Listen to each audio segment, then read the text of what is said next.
Yo, what's up, world? Welcome to Shine Your Light. Today, it's me and the greatest. One of them ones. GOAT. The best of the best.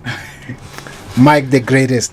That's how I stored him on my phone, man. I'm so happy to be here, bro. Bro, thank you so much for having me, bro. I appreciate it, man. How you doing, man? I'm How super you doing? fine, no Jack. I'm super fine, bro. It's Thank var, you my so dog. much again. Thank you for having me. I appreciate that.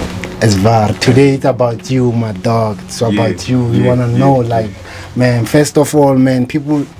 To those who don't know you, me, I know you. To me, you're a lot of things, man. Okay. You're a lot of things. Right. So those who don't know you, man, who is Mike, man? Mike Vergasin. Okay. Mike Vergasin is a name. It's actually made up. Yeah. Even the name Mike, on its own, it's made up. My name is Craig. My surname Sibanda. So Mike Vergasin is just a name that I created. I always loved Vegas the city. So I was like, okay, Vegas, and then I was like, Vegas, what else can I add? So I was like Mike, and then I was like Vegas, and I was like, man, it doesn't have the thing. So I was like, let me just add sin and then it's Vergasin. Then that's how I came up with the name. That was before I became a producer and an artist. I always loved music, and then I gave myself a name before having to get into music. You understand? So I started music. It was 2013. Damn, that's been a while, man. That's been a while. Man. So 2013, what happened was there was this other guy. An OG, bro, like one of my bros, like you, bro. So he introduced me to Fruity Loops, which was the DAW that he used for making beats. And then from there, he was like, this is what I use for making beats and all that. He always knew that I have love and passion for music, but I never rapped or did beats or anything. So he introduced me to that, and then I took the DAW, I took it home, and then it only took me like, I think it's 2 months, if I'm not mistaken, to master it, bro. Yeah. And he never taught me anything. I used to play games and all that. I actually messed around till I figured out how to make a beat. And then 2 months from there, I pulled through to him, and then I told him, yo, this is what I did, And he loved it. He actually loved it. And for the fact that he never got to teach me or show me the basics of these things, it was very impressive, and he loved that, you see. Hey, it's crazy, my dog. It's crazy. So man, from there, that's when the Mike Vergasin came into place now, and then that's when I started becoming Mike Vergasin. Then I started making beats, bro. Then I think I made beats for like a year, and then people started hearing those beats because I'd send them via WhatsApp or send to a friend, and then somebody sends it to someone else, you understand? So and then once people started to hear that there's this boy, because I was very young at that time, so they heard of this boy who was making super nice beats. And then the guy, sorry to go back again, but the guy that taught me how to, the one that introduced me to Fruity Loops, he did deep house. And then when I messed around, I actually figured out to make hip hop beat. Yes. So he was making deep house, but when I came to him with a beat that I made, it was a hip hop beat. So I was like, okay, this is the beat that I made, bro. What you think? And he loved it. Okay, cool. Back to the story. Then after that 1 year, when people started to notice and hear that there's a Mike Vergasin that's making these nice beats and all that, they started buying into my beats, and I would sell them for like 50 rands, bro. It was back then. So if I knew back then, I would have bought load of them for 50 rand. I'll make sure. So I think after that year, when people started buying into that, and then that's when I started taking it serious, and then it disturbed me at some point at school, but I was still doing very good. You understand? Because I really was addicted to the software, the DAW. I would spend like days, nights on it, practicing on my own and all that, trying to master this skill. And then man, that's how I came to be Mike Vergasin. Hey, that's crazy, man. That's crazy, man. man. When did you really develop the love for music? Oh, okay. Yeah. From where you from? Do you come from a family background where there's like there's music and all that? To be honest, bro, I'm not gonna lie.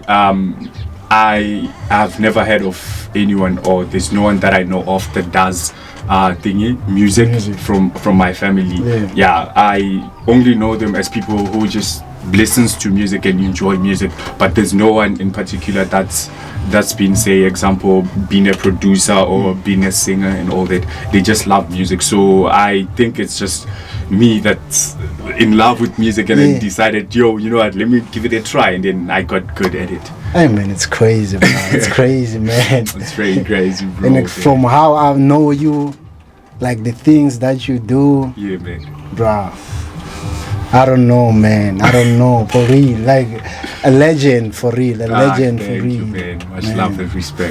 For real, bro. Yeah, man. So where do you wanna like see this whole thing go, bro?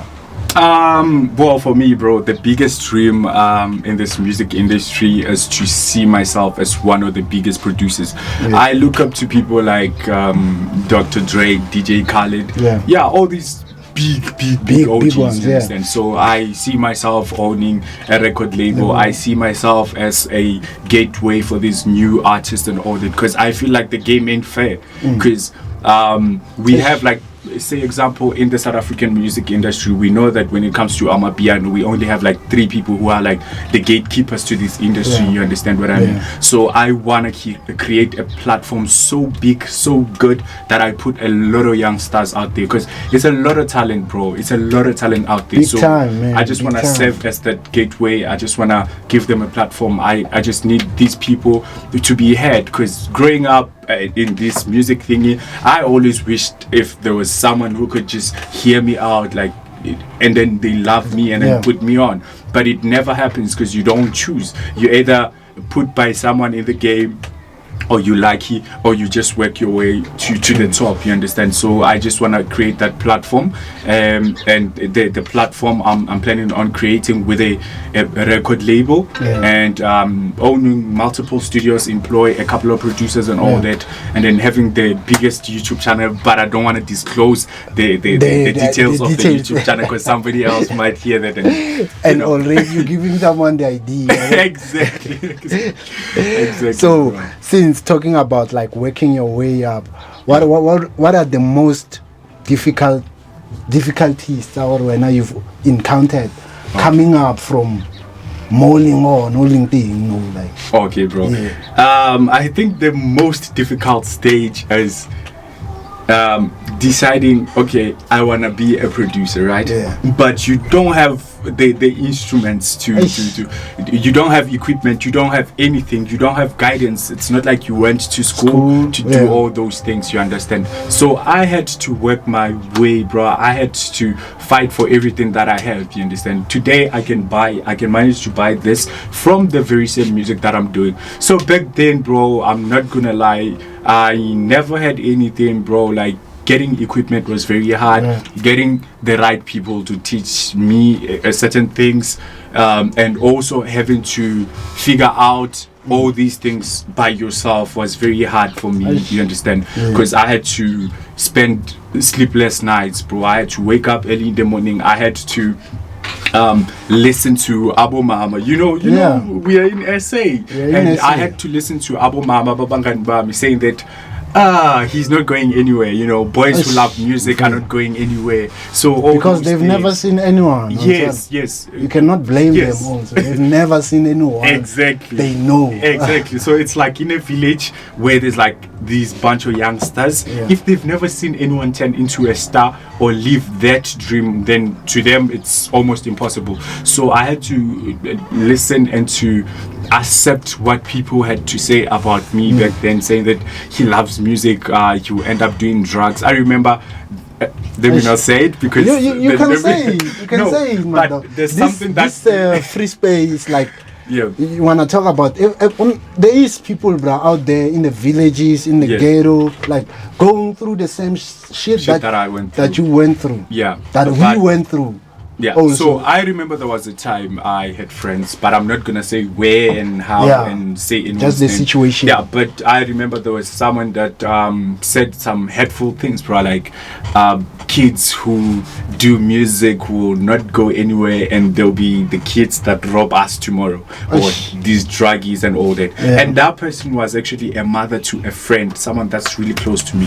So that really helped me, and to see myself where I am today was very difficult after that, because I knew that it's just gonna take a lot for people to accept, especially when you're still in school. Because I then had to do school at the same time, do this music thingy, and then they're like, he's gonna fail, he's not gonna, you understand, and all that. Yeah. And then the other hard thing was just we come from backgrounds where we can just the standard of living is just up to level.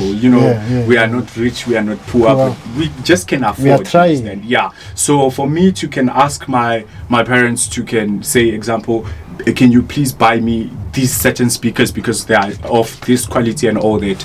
That was very hard because I had to understand the situations. There's and better all that. things. There's other things that they can cover. Exactly. And besides, I have like 2 young brothers, so I don't think it was fair of me to could have asked my parents back then to for some things also contribute and not in the house. Yes, it only contributes to me. Yeah, but they really tried, my parents, bro, because I got my first computer when they saw that I thingy really loved it, because I had a laptop back then. It was just a small laptop, and then I showed them with the Fruity Loops and all that, and then they bought me a PC. They're like, you know what, who knows what you're gonna be, what you can turn out to be in this life, so we'll just buy you this, see what you do and see what you make of it. And then cool, from there I had to get earphones, produce with earphones, so it's basically about the money, bro. Like the money, someone investing into your dream and seeing all that, you understand? So yeah, because I started being a producer and what I am all the way from school, you understand? So I can't say I could have went and hustled. If someone thinks maybe he's lazy, no. I was still in grade 8, so there was no way I could have tried to hustle money in another way, especially and your parents wouldn't just let you exactly. So that's the difficult part, having to go through all that, especially when it comes to like the music part, not like my life, but when it comes to the music part, it's just those beginning moments, like humble beginnings and all that. Yeah, that's where my difficulties have been, bro. Hey man, it's crazy, man. They try to to see where you are now, like now, the studio, bro, what you've created in here, bro, is masterpiece. I don't want to lie, man. Yeah, man. And just when we were setting up, like you were telling me where you started from. Yeah, man. I want to hear that, my dog. I want to hear that. Where you started from, especially how I ended up having a studio now. Yeah. Okay, cool. I remember there was a time where I would record. I had a laptop. I think I still have it. I actually kept it for moments like this. Let me show you. Damn. We always knew it was coming. Okay, welcome now. Man, I remember this laptop. I remember this one. This one you came with at my place. Yes. Damn. This is where I come from. I used this laptop, bro. Look at this, bro. Damn, this is the bottom, bro. So let me put this right here on frame, bro. For real. Yeah. So and we did let me not forget, we did some crazy shit with the this very same laptop. Yeah, yes. we did like beautiful things. It didn't even have the screen, so it was just a laptop that I would plug to a screen. Yeah. So man, I actually had a laptop, but it was before this one. This one I've used the longest, but before this one I had this other one that also didn't have a screen. So I would say, example, when somebody needs recording and all that, I had a microphone. It's like this, but it plugs in a USB. Yeah. So I would have that. I plug it into my laptop, and then I don't have the screen, remember. Yeah. So I'll plug it into my laptop, have my Fruity Loops, and then I'll take the laptop to whoever's place that needs recording. Yeah. And when I get there, I plug to their screen or their TV, and then put my microphone there next to the TV, and then I'll be like, let's record.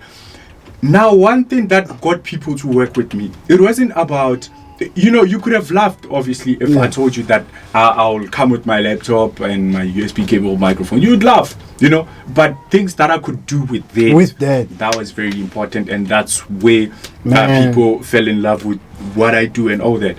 So I didn't even have speakers. Like, what I used for making beats, bro, you would laugh. I had this other... It's a Bluetooth speaker. Yeah. It was a mono thingy speaker, so it never. The one that opens like. Yes. It never had a a left and right. It was just a mono speaker. So yeah, man, I had that, so I would just play. It's almost like a phone. You just play your phone. That's where I would create someone a beat. Yeah. So we both get to listen to this. Like, we'd get closer, then we listen to the beat when I create it, and then if they like it, from there I never had mastering. Nobody taught me anything, so I'll just try and balance. Mix. Because you have good ear for music. Yes, very much. So I would fake it, bro, but at the end of the day, it comes out nice, you know. So I really never had a lot of privilege or access to good equipment and all that. I mean, I literally started owning a microphone. Was it with this one? Yeah, I think it was with this microphone. Yeah, I used to actually record with microphones that I would borrow from people. And then now I also worked for studios. So when a number of people and all that, and then I think I was lucky enough to can meet with like super dope producers, like people that I back then looked up to, like, yo, this is very good and all that. So I met up with there's a guy, a producer named Danny. So listening to Danny's work, bro, like inspiration, bro. I was like, one day I'm gonna be like that, you understand? Yeah. And then I got to work for there's a company, Rodi Music. I don't know if I'm supposed. No, it's in Randbeck. The first one that I got to work at, it's in Randbeck. I don't know if I'm supposed to say company names in this. It's a record label. Okay. So it's Rodi Music, and then I got to work with them. Like, I would make beats, and then I would record. I recorded Peli saying there and all that. And then I got to work with the amazing star, you know, upcoming but super dope artist Tinyiko, and then we got to work there, and I worked with Abo Streamer, you know. I did the beat which I'm a boss, and then people started now vibing with it. So I would then go to the to Nika Studios. Oh, I'm sorry for cursing, but I would go to their studios, yes, and then I record them and then create beats, but because I couldn't like mix and master properly, so I'll just record them and create that beat, compose that beat, and then give them the project, and then they gave the projects to producers that could do the mixing and mastering well and all that. Then from there I also got to meet GT Beats. There's a friend of mine in Vedas. He actually plugged me. He told me that like GT Beats is looking for a producer, and then I was like, oh cool, let me just holler and send a couple of songs, and then he loved them, and I went there, but I never got to be there for like a long time and all that. And I recorded I think a couple of projects there, and then made a couple of beats there and stuff like that. And then from there I worked in town in Joburg. And remember, all this I'm doing without having to go to school to study for sound engineering. So I'm already getting good at what I do. Okay, cool. And then I got to work in town, O2 Studios. Big shout out. Met a guy, great guy, General. Worked for him, and then After working for I think 2 months and all that, I started figuring out that I'm actually doing good now. You know, I'm at a certain stage or point where I can see what I'm doing, I can see the progress, and people are actually responding to what I do. And then that's when I decided, you know what, let me just invest into my own equipment, pay a couple of guys or sound engineers out there to can teach me what they know and all that, because I had this other problem with like after upon finishing my matric and all that, there was this other problem and all that, but that's something for another day. That's a story for another day.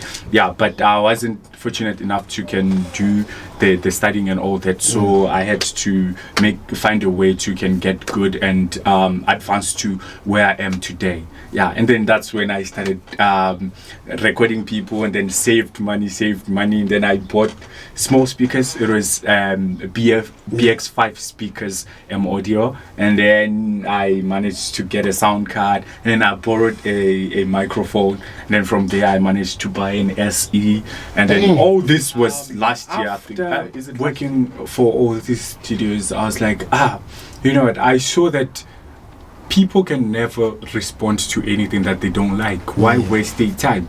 So I figured out that this is actually working for me, and this is where I'm supposed to be, and this is exactly what I'm supposed to be doing. So I then decided to have my own studio. Then obviously I didn't have that kind of money, because money I would make was money from sessions or beats that I would sell and all that.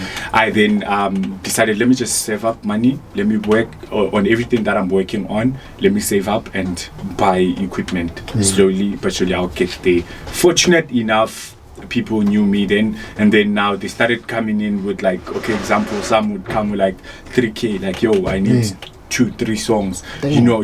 So I was like, okay, cool, let me just start small. And then I started with audio speakers, BX5s, and then I followed with a sound card, and then got a good PC, and then from there I borrowed the microphone, obviously, because I couldn't find a microphone like the microphones in these studios and all that. And then I borrowed. From there, I saved up, and then I bought a microphone, which is an SE ISIS. And I was like, yeah, man, it's actually working. Till today now, I actually can do pretty much anything, because I now have my own studio. And the room is more appealing than ever, bro. I can see exactly where it is that I'm going. Bruh, even your name, that how I stored you on my phone, that was a manifestation, bro. Thank you, man. Mike the Great, bruh. Like Mike the Great. Thank you, man. Yo, dog, I really appreciate, man. I really appreciate having you on this channel. Man. So, man, like, what is it that you wish for upcoming artists out there? Like, just beautiful message. Producers. What is it that you wish for them? Like, what I can say to people out there, or people like me who actually came from where I came, or people who are actually where I was back then, I would say life is, or your fate is not determined by one person. It's actually by anyone. It's actually determined by God only. Nobody, even if Umaki doesn't love you or don't wish that you succeed in whatever it is that you're doing, know that it doesn't matter. Even if it's 50 people from your village who think bad of you or don't believe in what you do, know that they don't have an impact. They don't decide for the world. They don't decide if the world will choose you, because at the end of the day, when you make music, bro, you are making music for listeners or people out there in the world, you understand? So there's a lot of people in the world. There's a very big audience, you understand? So Oguti, Omaki, even if there are 100, if they don't like you, you'll find Oguti, your likings are from China. Maybe 100 people from China will like you, replacing those 100 people, you understand? So at the end of the day, bro, nobody here can decide your fate. Nobody, not even your friends, no, your parents, whoever, no, only God will decide. And if he says you are going to be this, whether the whole village doesn't like you, some village out there will like you, and that right there will be the people that you're supposed to do music for. That's all, my man. Man, thank you. Thank you, bro. And man, faith and belief in everything, man. That's how it is, man. That's how it is. One thing at a time. I want to see more artists coming here to create magic. Yeah. Because what's happening here, it's magic. It's magic, bro. Yeah. Yo, thanks everybody. Man. Thank you, bro. Shout out.